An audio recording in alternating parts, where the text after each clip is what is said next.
1887 жылы 28 мамырда Верный, қазіргі Алматы қаласында жергілікті уақыт бойынша таңғы сағат 4:30-да Верный тұрғындары шамамен 5 балдық жер сілкінісінен оянған. Ол кезде қалада 30 мыңға жуық адам тұрған.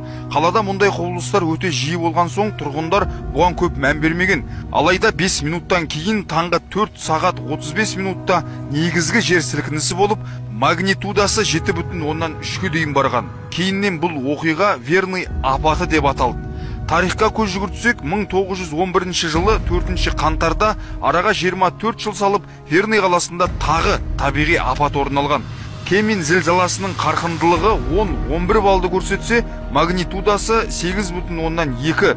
Бұл әзірге орталық Азиядағы ең жойқын жер сілкінісі деп тіркелген. Бұл кезде 736 ғимарат қирап, 50 адам опат болған. Ал соңғы 5 жылда Қазақстан аумағында сейсмикалық аспаптармен 40 мың жер дүмпуі орын алған.